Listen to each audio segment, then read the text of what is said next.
नमस्कार साथियों, दिव्य ज्ञान के YouTube चैनल में आपका स्वागत है। मेरा नाम है ग्रीस मिश्रा और आप देख रहे हैं सहायक अध्यापक LT पर आधारित हमारी विशेष सीरीज, जिसका आज का टॉपिक है समायोजन, या फिर इसका दूसरा नाम सामंजस्य है, या इसी को समन्वय कहते हैं, या फिर इसी को कोऑर्डिनेशन कहते हैं। तो आइए शुरू करते हैं। तो सबसे पहले हम समायोजन से संबंधित कुछ कोटेशन देखेंगे। उसके अनुसार आप समझने का प्रयास कीजिएगा कि समायोजन है क्या। फिर उसके बाद हम इससे संबंधित जो मनोवैज्ञानिकों ने परिभाषाएं दी हैं उन पर आएंगे। तो आइए शुरू करते हैं। तो समायोजन है क्या? समायोजन वह प्रक्रिया है जिसके द्वारा प्राणी अपनी आवश्यकताओं और इन आवश्यकताओं की पूर्ति को प्रभावित करने वाली परिस्थितियों में संतुलन रखता है। तो समायोजन का एक दूसरा काम जो है संतुलन पैदा करना है।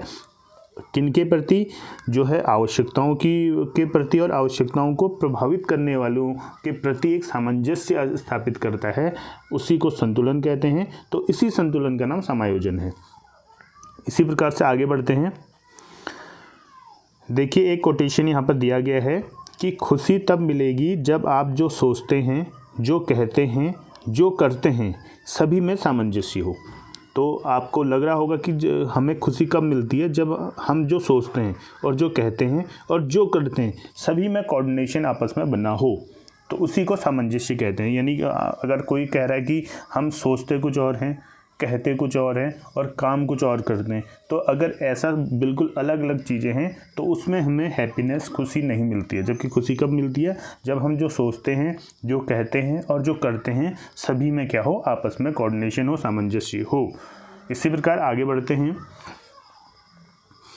देखिए, किसी भी कार्य की सफलता के लिए मन व हृदय का सामंजस्य आवश्यक है। तो देखिए, किसी भी कार्य की सफलता के लिए मन और हृदय में कोऑर्डिनेशन होना आवश्यक है।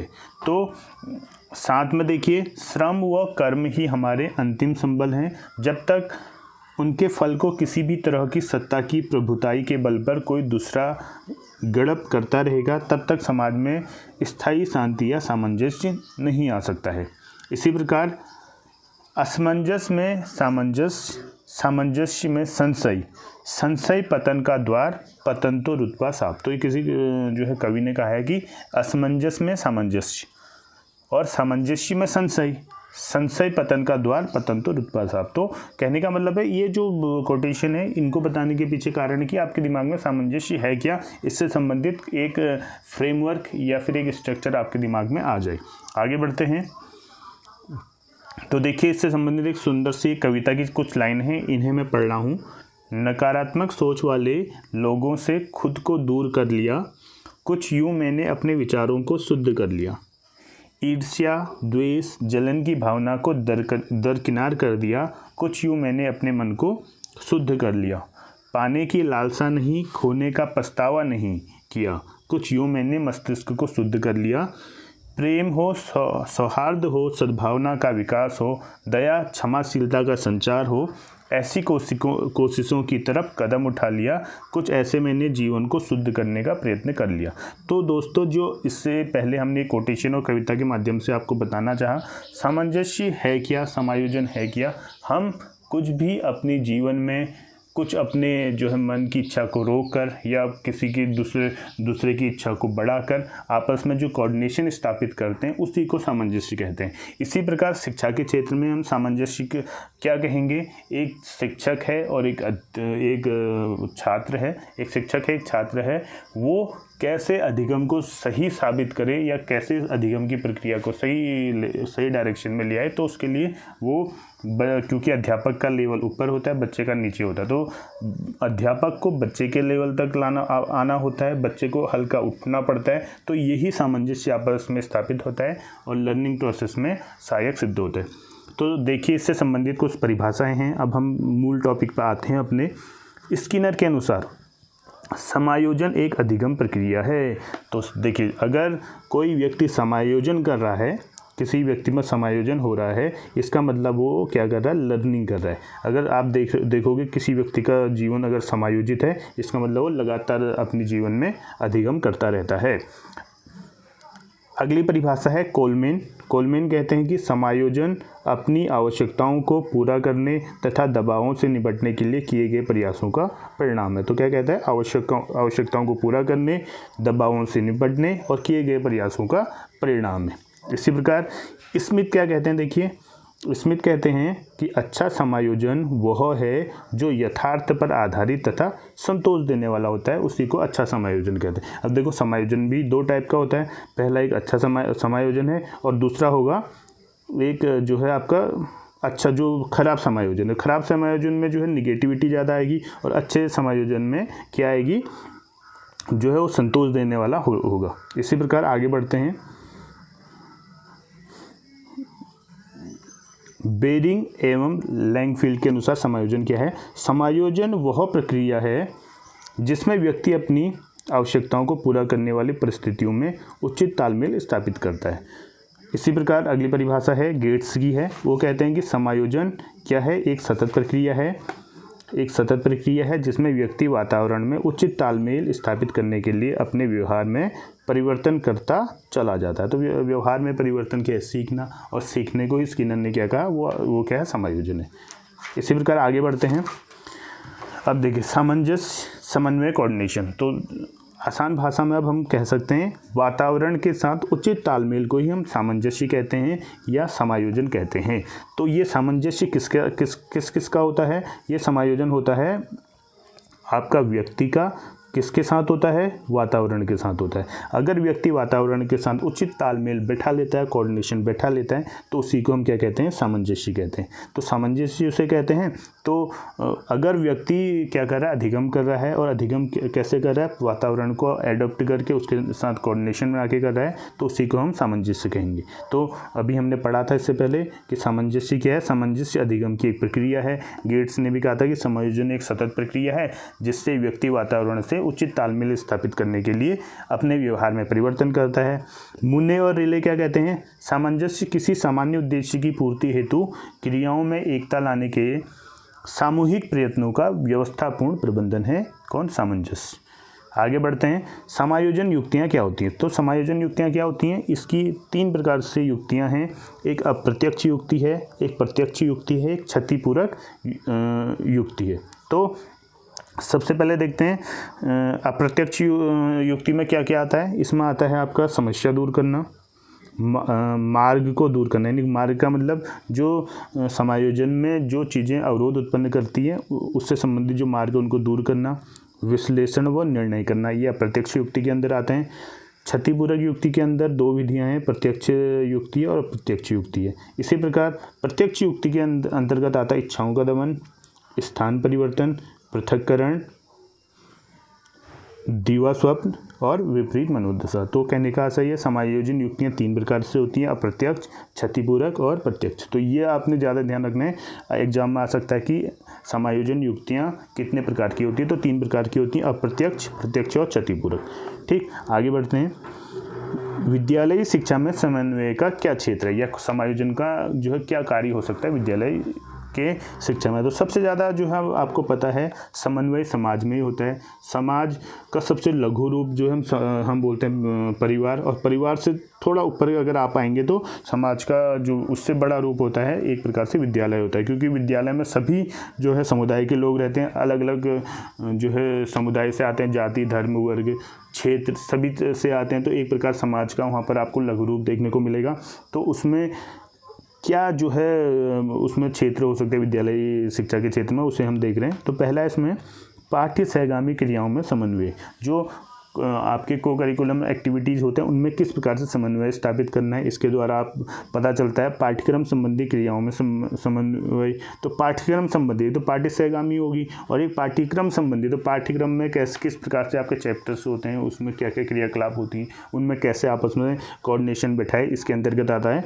और अगला है प्रशासनिक इकाइयों या प्रशासनिक क्रियाओं का समन्वय। अब देखो साथ में विद्यालय में सिर्फ बच्चे और शिक्षक ही नहीं होते हैं, शिक्षक होते हैं, उससे संबंधित जो वहाँ कार्यालयों में काम करने वाले लोग होते हैं, प्रिंसिपल होते हैं, मैनेजमेंट वाले लोग होते हैं। तो उनसे संबंधित जो क्रिया है उनमें कैसे कोऑर्डिनेशन किया जाए, ये सभी विद्यालय शिक्षा में समन्वय के क्षेत्र के अंतर्गत आते हैं। आगे बढ़ते हैं। समन्वय की अवस्थाएं। तो समन्वय की कितनी अवस्थाएं होती हैं? तो समन्वय की 5 अवस्थाएं होती है। ध्यान रखना, एग्जाम में पूछ सकता है सीधे सीधे कि समन्वय की अवस्थाएं कितनी होती हैं। तो 5 अवस्थाएं होती हैं। पहली अवस्था है नियोजन की अवस्था में समन्वय, दूसरा है संगठन की अवस्था में समन्वय, तीसरा है प्रशासन की अवस्था में समन्वय, चौथा है पर्यवेक्षक की अवस्था में समन्वय और पाँचवा है नियंत्रण मूल्यांकन की अवस्था में समन्वय। तो इस तरीके से 5 अवस्थाएं होती है समन्वय की। आगे बढ़ते हैं। वातावरण में कुसमायोजन के कारण मानसिक रोग उत्पन्न होते हैं। मनोविज्ञान में 5 प्रकार के मानसिक रोग हैं। तो ध्यान रखना, क्या कह रहा है कि वातावरण में कुसमायोजन के कारण, अब देखो अगर समायोजन नहीं कर पा रहा है कोई व्यक्ति तो वो क्या करेगा, जो है अपनी जीवन तो उसने जीना ही है, तो अगर वो समायोजन नहीं करेगा तो कुसमायोजन करेगा, कुछ ना कुछ तो एडजस्ट करेगा, अपनी जीवन शैली को वो एडजस्ट करेगा, तो उस एडजस्टमेंट को बोलेंगे कुसमायोजन। यानी समायोजन का निगेटिव जो फैक्ट है, जो एस्पेक्ट है, उसे हम कुसमायोजन कहते हैं। तो वातावरण में कुसमायोजन के कारण मानसिक रोग उत्पन्न होते हैं। तो मानसिक रोग उत्पन्न होते हैं इसके द्वारा। तो और मनोविज्ञान में 5 प्रकार के मानसिक रोग हैं। तो देखते हैं आगे। अब देखो 5 प्रकार के हैं और आप चाहे तो इन्हें बढ़ा भी सकते हैं। तो मानसिक रोग क्या क्या हो सकते हैं? देखो, तनाव होता है, स्वलीनता होती है, दुविधा, द्वंद्व, दबाव, अवसाद, कुंठा, संघर्ष, ये सभी जो है मानसिक रोग के अंतर्गत आते हैं। तो जनरली 5 होते हैं। 5 में आपके आएंगे तनाव, संघर्ष, कुंठा, दबाव, द्वंद्व, दुविधा। ठीक है, ये चीज़ें आएंगी। बाकी और भी होती हैं। अब जो है समाज में है तो अलग अलग प्रकार के मानसिक रोग होते ही हैं। तो आप जनरली ध्यान रखना, जो तनाव है, संघर्ष है, कुंठा है, अवसाद है, दबाव है, द्वंद्व, दुविधा और स्वालीनता। तो मैंने यहाँ पर आपके कुछ ज़्यादा लिखे हुए हैं, लेकिन 5 प्रकार के होते हैं। अगर क्वेश्चन आएगा तो ये 5 प्रकार के मानसिक, कितने मनोविज्ञान में कितने प्रकार के मानसिक रोग हैं, तो 5 प्रकार के होते हैं, आपने ध्यान रखना है। आगे बढ़ते हैं।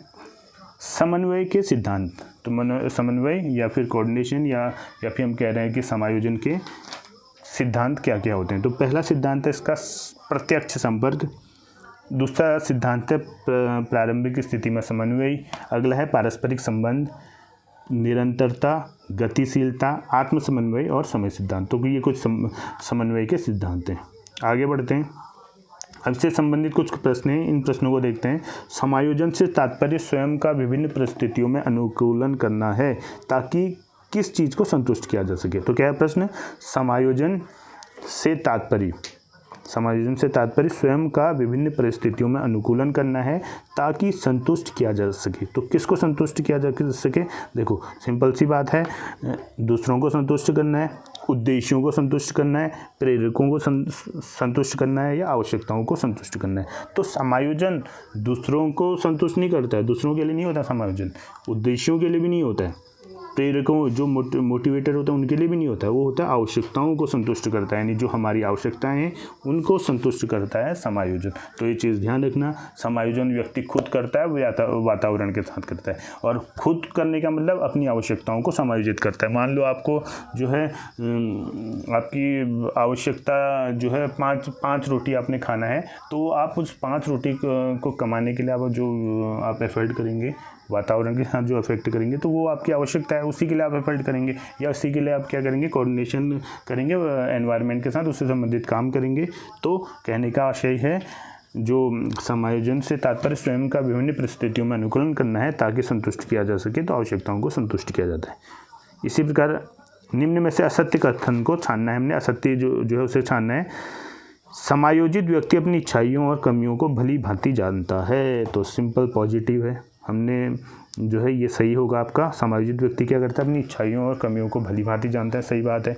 उसमें किसी भी परिस्थिति में परिवर्तन से संघर्ष करने की क्षमता होती है, तभी तो समायोजित कर पा रहा है। जब वो अपने में परिस्थिति में परिवर्तन कर पा रहा है और संघर्ष कर पा रहा है, तभी वो समायोजित कर पाएगा, ये भी सही है। वो अपने कार्य से पूर्ण रूप से संतुष्ट नहीं रह पाता। देखो, वह अपने कार्य से पूर्ण रूप से संतुष्ट नहीं रह पाता। देखो, निगेटिव आंसर संतुष्ट रहेगा तभी तो समायोजन कर रहा है। अगर संतुष्टि नहीं रहेगा तो समायोजन करता रहेगा। अगला है वह सामाजिकता की भावना से युक्त होता है। तो बिल्कुल समायोजन कर रहा था, वातावरण के साथ कर रहा है, समाज के साथ कर रहा है, तो वह सामाजिकता की भावना से युक्त होता है। तो हमने इसमें क्या देखना था? हमने इसमें देखना था कि असत्य कथन। तो पहला भी आपका सत्य है, दूसरा भी सत्य है, तीसरा आपका निगेटिव है तो यह असत्य हो जाएगा, और चौथा वो सामाजिकता की भावना से युक्त होता है, ये भी आपका सही है। आगे बढ़ते हैं। इस प्रकार का अंतर्द्वंद जहाँ व्यक्ति के सामने दो या दो से अधिक ऐसी परिस्थितियों में से एक का चुनाव करना हो जहाँ दोनों ही विकर्षण अथवा नकारात्मक प्रवृत्ति के हों, तो इस कंडीशन में व्यक्ति को क्या करना चाहिए।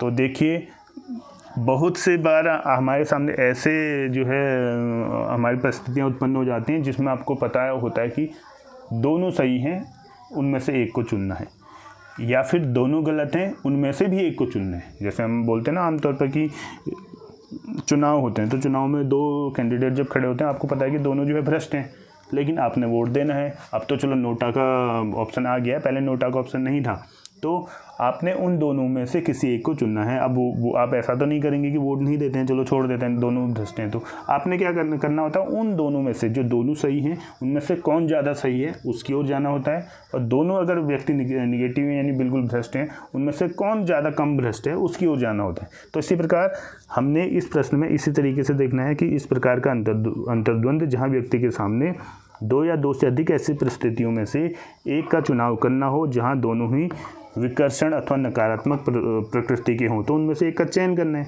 तो उसमें कौन होगा, ग्राह्य अंतर्द्वंद या अप्रोच कॉन्फ्लिक्ट, उसका चयन करना है आपने, या ग्राह्य परिहार अप्रोच एविडेंस कॉन्फ्लिक्ट का चयन करना है, या फिर परिहार अप्रोच एविडेंस कॉन्फ्लिक्ट का चयन करना है।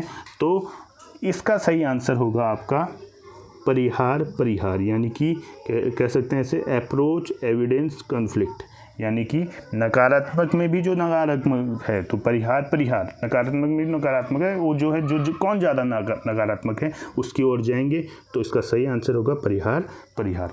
तो इस तरीके से हमने आज का टॉपिक, छोटा टॉपिक था सामंजस्य, जिसे समायोजन भी कहते हैं, या फिर इसी को कोऑर्डिनेशन कहते हैं, एडजस्टमेंट कहते हैं, समन्वय कहते हैं। तो इससे संबंधित हमने कुछ कॉन्सेप्ट देखे, उसको समझने का प्रयास किया, और उससे संबंधित हमने जो है कुछ जो है क्वेश्चन किए। उससे पहले कुछ परिभाषाएं देखी, परिभाषाओं में और उसमें उसके सिद्धांत देखे, कुसमायोजन देखा, और मानसिक रोग 5 प्रकार के होते हैं इनके बारे में पढ़ा, समन्वय की अवस्थाएं कितनी होती, 5 प्रकार की अवस्थाएं होती हैं उनको देखा, और विद्यालय शिक्षा में समन्वय का क्षेत्र क्या होता है इसको देखा, समायोजन युक्तियाँ क्या होती हैं ये देखा, और उनसे संबंधित परिभाषाएं देखी। तो उम्मीद करता हूँ आज ये सामंजस्य जो टॉपिक है, छोटा टॉपिक था, इससे संबंधित अगर कोई भी प्रश्न आता है तो आप समझ के कर पाएंगे, क्योंकि इस क्वेश्चन को ये जो ऐसे क्वेश्चन है समझने वाले क्वेश्चन ज़्यादा आएंगे इसमें, और कुछ अगर इसमें फैक्ट आते हैं तो आप देख लेना कितने सिद्धांत होते हैं, कितने जो है ये जो है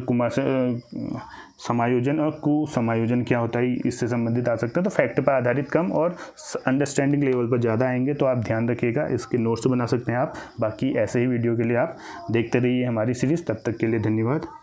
जय हिंद।